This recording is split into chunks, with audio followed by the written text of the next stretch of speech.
일본이 다시 한국을 백색 국가로 포함시키겠다는 폭탄 발표를 해 충격을 주고 있습니다. 지난 2019년 7월 4회부터 한국의 반도체와 디스플레이 산업을 무너뜨리기 위해 일본이 시작한 수출 규제를 철회하고 다시 한국과 정상적인 교육을 하자는 것입니다. 일본의 극우 세력뿐만 아니라 정치인들, 특히 일본 최고의 권력 집단인 자민당 강경파까지 한 목소리로 한국을 백색 국가 재편입을 외치고 있어 조만간 기시다 총리가 이를 공식 발표할 것으로 전망되고 있습니다. 기시다 일본 총리가 얼마나 꼭두각시인지, 자민당 강경파에 얼마나 휘둘리고 있는지는 최근 또 한 번 증명됐는데요. 중국이라는 큰 시장을 놓칠 수 없다며 중국 베이징 올림픽을 함께 보이콧하자는 미국의 요구를 거절해왔던 기시다 후미오 일본 내각 총리 대신 심지어 귀신이 나온다는 소문이 끊이지 않아 역대 일본 총리들이 이곳에 살지 않고 다른 곳에 거처를 구했던 총리 관전의 총리 거주지에 특히 자민당 내 최고 실세인 아베 총리가 이곳에 살지 않은 이유가 귀신이 나오기 때문이라고 알려져 더더욱 세상에 널리 알려졌는데요. 이러한 아베 전 총리의 꼭두각시라는 별명을 떨쳐내고 싶었는지 기시다 총리는 이 귀신이 나오는 총리 거주지에 입주했습니다. 거주한 지 며칠 뒤 그는 아직까지는 귀신을 보지 못했네요. 하하하라고 전했습니다. 자, 그런데 이로부터 며칠 뒤에 기시다 총리는 자민당 강경파에 바로 무릎을 꿇었습니다. 자민당 내 강경파와 아베 신조의 입김에 무너져 그동안 그토록 반대했던 베이징 올림픽 외교적 보이콧에 동참하기로 했습니다. 기시다 총리는 내년 중 일국교 정상화 50주년을 앞두고 중국의 격한 반발이 예상되는 외교 보이콧에 신중한 태도를 보여왔습니다.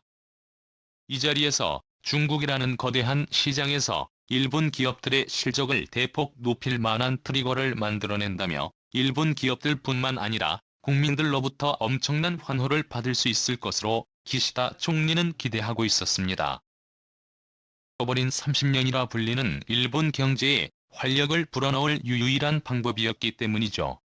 하지만 자민당 최고 실세 아베 신조가 나서자 기시다는 꼬리를 내렸습니다. 교도통신의 보도에 따르면 아베 전 총리는 최근 기시다에게 외교적 보이콧을 조기에 표명하라고 요구했고, 이에 기시다 총리는 즉각 정부 대변인의 마스노 히로카즈 관방장관을 통해 기자회견을 열어 일본 정부는 베이징 올림픽에 대표단을 파견하지 않을 것이다라고 밝혔습니다. 한국의 화이트리스트 재편인 문제도 마찬가지입니다. 최근 자민당 강경파까지 기시다 내각의 한국을 화이트리스트에 다시 집어넣으라라고 압박하기 시작한 것으로 알려졌는데요. 관련한 내용이 일본의 프라임 뉴스 방송에서도 다루어질 만큼 현재 한국의 일본 화이트리스트 국가 목록 재편의 이슈가 일본 국민들 사이에서 가장 핫한 이슈가 됐습니다. 그런데 얼핏 보면 일본이 이제는 한국과 화해를 하려는 일본의 제스처로 보이지만 사실 충격적인 이유가 숨겨져 있었습니다. 일본 외교 관련 전문가들은 일본이 한국을 다시 백색 국가에 포함시키려는 것은 한국 기업들이 일본에 공장을 짓고 일자리를 만들도록 하기 위한 것이다라고 말하고 있습니다. 실제로 한국을 백색 국가에 포함시켜야 한다라는 주제를 가지고 뜨거운 토론을 벌였던 일본의 프라임 뉴스 방송에서도 이와 같은 이야기가 나왔는데요. 여기서 이들은 일본 정부가 7조 원의 보조금을 쥐어주고 대만의 TSMC가 일본에 공장을 짓도록 만드는 데 성공한 것처럼 일본 정부는 한국의 화이트리스트에 다시 포함시킨 뒤에 한국의 삼성전자 등 대기업들의 돈을 쥐어주고 일본에 대규모 공장을 짓도록 할 것이라고 밝혀 논란이 되고 있습니다. 지난 30년 동안 일본의 GDP 성장률은 해마다 0%에 가까운 무성장을 기록했습니다. 코로나가 터지자 마이너스 10%까지도 추락했던 일본이 이제는 과감한 조치를 취하지 않으면 그야말로 국가 파산으로까지 이어질 수도 있습니다. 실제로 일본의 한 해 예산을 보시면 무려 1년에 240조 원이 빚을 갚거나 원금을 상환하는 데 사용되고 있습니다. 한국에서는 상상도 하기 어려운 일인데요. 현재 일본은 주요국들 가운데 가장 높은 GDP 대비 부채 비율을 가지고 있습니다. 무려 2606%가 넘는데 이는 한국의 6배를 훌쩍 뛰어넘는 수준입니다. 이렇다 보니 수조 원의 보조금을 퍼주어서라도 세계적인 기업들을 일본에 유치해 일자리를 늘리고 경제를 활성화시키는 방법밖에는 없는 것입니다. 그리고 대만이 심심한으로는 부족하다고 판단한 일본 정부 등은 이제 한국의 삼성과 SK, LG 등 대기업들의 투자를 취하기 위해 다시 한국의 화이트리스트에 편입시키려고 하는 것이죠. 위해 최근 일본 언론들뿐만 아니라 대표적인 혐한 일본 정치인들까지도 태도를 180도 바꿔 한국을 극찬하고 있는데요. 아사히 신문은 일본 정부가 2년 전 반도체 소재의 한국 수출 규제를 강화한 것을 문제투성이의 악수였다라면서 한국을 향한 수출 규제는 아베 신조의 어리석음의 극치였다라고 보도했습니다. 셔먼 정치인의 대명사인 일본 집권 자민당의 사토 마사이사 참의원도 태도를 180도 돌변해 한국을 극찬하기 시작했습니다. 사토 마사이사는요, 평소 일본 민주당의 대표적인 혐한 정치인으로 악명이 높은데요. 코수염을 길러 극우 코수염이라고 불리고 있습니다. 2011년 독도를 일본 땅이라고 주장하는가 하면 울릉도를 방문하기 위해 한국에 입국하려다 공항에서 입국 거부 처리된 자민당 극우파 의원 3인방 중 한 명입니다. 신조가 일본 총리로 재임하던 당시 일본이 다시 전쟁할 수 있는 국가로 거듭날 수 있도록 일본 평화헌법을 뜯어고친 개정안의 날치기 통과를 주도한 인물입니다. 보시면 당시 국회에서 엄청난 몸싸움이 벌어졌고 사토 마사에서는 다른 일본 참의원의 얼굴을 주먹으로 가격하며 폭력성까지 드러냈습니다. 그랬던 그가 최근 태도를 완전히 바꿔서는 한국은 훌륭하다. 문재인 대통령은 베이징 올림픽과 관련해 중국의 외교적 보이콧을 하지 않겠다고 했다. 한국의 외교는 훌륭하다라고 전했습니다. 하지만 한국 대기업들은 일본의 달콤한 유혹을 완전히 거절할 것으로 보여 일본에 큰 충격을 주고 있습니다. 삼성전자는 최근 미국 텍사스에 20조 원 규모의 투자를 확정한 데 이어 아시아 지역에서는 일본이 아닌 한국에 계속해서 투자를 빠르게 늘려가고 있습니다. 텍사스는 삼성전자가 사용할 토지의 재산세 중 915%를 감면해주는 동시에 3,600억 원이 넘는 교육세 면제에가 텍사스주 정부가 직접 운영하는 텍사스 산업펀드를 통해 수백억 원의 보조금까지 더해 총 1조 2천억 원에 육박하는 보조금을 주기로 했습니다. 이에 미국 연방정부 차원의 반도체 투자 보조금까지 받게 될 전망인데요. 하지만 일본을 대하는 삼성의 태도는 달랐습니다. 아무리 일본 정부가 한국보다 많은 보조금을 준다고 해도 전혀 아랑곳하지 않고 한국에 계속해서 투자를 늘려가고 있습니다.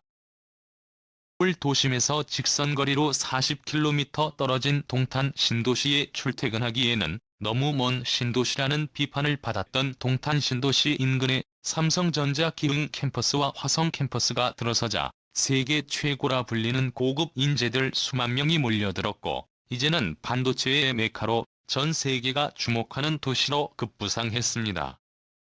SK도 마찬가지입니다. 수조 원대의 보조금을 뿌려가며 한국 기업들을 일본으로 유치하기 위해 혈안이 된 일본. 이런 일본을 뒤로한 채 SK그룹은 경기도 용인시에 초대규모 반도체 산업단지를 조성하기로 했습니다. 용인 반도체 클러스터는 용인 일반 산업단지가 용인 저인구 원산면 1원 416만 제곱미터의 차세대 메모리 생산기지를 구축하는 사업인데요. SK하이닉스는 이곳에 약 122조 원을 투자해 반도체 생산단지를 조성할 계획입니다. 이곳에는 SK하이닉스와 국내 반도체 소재 부품 장비업체 50곳에 함께 입주하게 됩니다. 경기도는 이 클러스터 조성으로 2만여 명의 직간접 일자리 창출 5,103조 원의 생산 유발 188조 원의 부가가치 유발될 경제 효과가 발생할 것으로 기대하고 있습니다. 일본의 대일 굴욕은 이것이 끝이 아닙니다. 현재 일본에서는 한국에는 미국 대사가 없다며 심지어 중국에도 미국 대사가 있는데 한국만 공석인 상황이라며 미국이 한국을 버린 것 아니야라고 조롱하는 방송을 시도 때도 없이 내보내고 있습니다. 주한 미국 대사는 올해 1월 조 바이든 미국 대통령 취임에 맞춰 전임 트럼프 정부에서 임명된 해리 해리스 전 대사가 임한 뒤에 11개월간 공석 상태입니다. 때는 이때다 싶어 일본이 이 사실을 TV와 신문 등의 매체를 총동원해 한국을 조롱하기 시작했는데요. 이런 사태를 지켜본 미국이 일본에 충격적인 발표를 해 일본은 현재 정신을 차리지 못하고 있습니다. 미국 외교 전문가는 한국의 주한 미국 대사가 수개월째 공석으로 있는 것을 비웃으며 미국과 한국의 동맹 관계를 의심하는 일본의 발상은 한심한 생각이라고 말하고 있습니다. 상 미국 행정부 교체 이후 신임 대사가 부임하려면 후보자 지명 및 상원 인준 절차 등을 거쳐야 하기 때문에 수개월간 공백이 발생하는 것은 당연한 일이고, 이는 한국뿐만 아니라 일본과 유럽 등 모든 국가에서 공통되게 발생하는 일인 것이지요. 해리스 대사가 부임한 당시에도 직전 오바마 행정부에서 임명한 마크 리퍼트 전 대선임 후 1년 6개월 동안 주한 대사가 공석이었던 전례가 있고, 현재 한국을 조롱하는 일본에서는 심지어 2년이라는 공석기간도 있었습니다. 일본의 이러한 황당한 이간질에 미국은 한국은 미국 최고의 파트너다, 주한 미국 대사 조기 지명을 약속한다라고 청와대에 메시지를 보낸 것으로 알려졌고, 무엇보다 현재 미국에서는 미국의 아시아 최우방국으로 그동안 협력관계를 구축했던 일본을 버리고 한국과 새로운 개념의 동맹관계를 만들자는 움직임이 포착되고 있습니다. 관련 내용은 지금 화면에 보시는 이 영상의 제목을 최고수인 이 채널에서 검색하시면 확인하실 수 있는데요. 앞으로 일본이 얼마나 더 처참하게 무너져야 제대로 된 현실을 직시할 수 있을지 한번 지켜봐야겠습니다. 오늘도 감사합니다. 최고로 멋진 하루를 보내시길 바랄게요. 대한민국 만세.